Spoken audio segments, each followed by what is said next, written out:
Bihar board matric की परीक्षा में उच्चारण स्थान से संबंधित 1 या 2 प्रश्न अवश्य पूछे जाते हैं। तो आपको क्या करना है, ये जो यहाँ पर टेबल बनाया गया, जो सूची दी गई है, इसके हिसाब से आप लोग को उच्चारण स्थान जो है, किस वर्ण का उच्चारण स्थान क्या है, इसको अच्छी तरह से कंठस्थ कर लेना है, याद कर लेना है, अच्छी तरह से इसको समझ लेना है। जैसे अ, आ, क, ख, ग, घ, अंग, इसका जो ये जितने भी वर्ण हैं, इनका जो उच्चारण स्थान होता है वो होता है कंठ, यानी गले, गले से ये ध्वनि निकलती है, आवाज़ निकलती है। कहाँ से? कंठ से।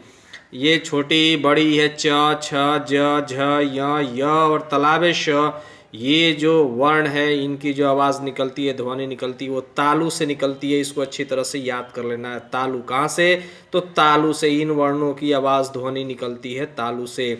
मूर्धा, मूर्धा किसे कहते हैं? तो तालु और दांत के बीच का जो भाग होता है, ऊपर वाला भाग है ना, तालु और दांत के बीच का जो भाग होता है, ऊपर वाला भाग, उसे हम मूर्धा कहते हैं, है ना। तालु और दांत के बीच वाला ऊपरी भाग जो होता है वो मूर्धा कहलाता है। वहीं से री, ट, ठ, ड, ढ, ड़, र और मूर्धन्य स की आवाज़ निकलती है, ध्वनि निकलती है। तो इन वर्णों की आवाज़ यानी री, ट, ठ, ड, ढ, अण, र और मूर्धन्य स की आवाज़ कहाँ से निकलती है? तो मूर्धा से निकलती है। इसको अच्छी तरह से समझ लेना है।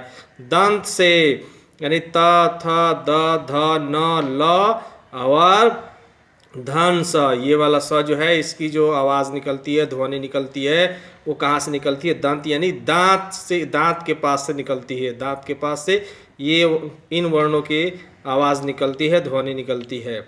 उसी तरह से छोटा ऊ है, बड़ा ऊ है, प, फ, ब, भ, म, इन वर्णों की जो ध्वनि होती है, आवाज़ ओष्ठ यानी ओठ से निकलती है, ओठ के पास से निकलती है। उसी तरह से ए, आय, ए, आय, ये जो वर्ण है, इनकी जो ध्वनि निकलती है कंठ तालु, यानी कंठ और तालु दोनों के सहयोग से ये ध्वनियाँ निकलती हैं। ओ और औ, ओ और औ जो है, ओ और औ की जो ध्वनि है ना, ये जो है कंठोष्ठ यानी कंठ और ओष्ठ, कंठ यानी गला और ओठ दोनों के सहयोग से ये आवाज़ निकलती है, ओ और औ की। और व जो है, ये व की जो आवाज़ निकलती है, ध्वनि निकलती है, ये दंतोष्ठ यानी दांत और ओठ दोनों के सहयोग से व की आवाज़ निकलती है, ध्वनि निकलती है।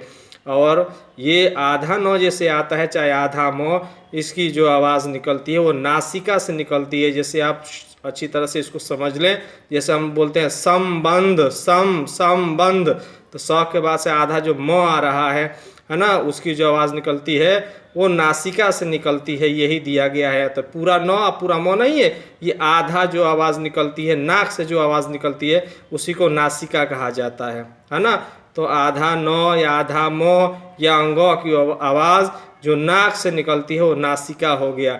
तो इन वर्णों के जो उच्चारण स्थान है, इनको अच्छी तरह से समझ लेना है ना, याद कर लेना है। इनमें से 1-2 प्रश्न तो मैट्रिक की परीक्षा में अवश्य पूछे जाते हैं।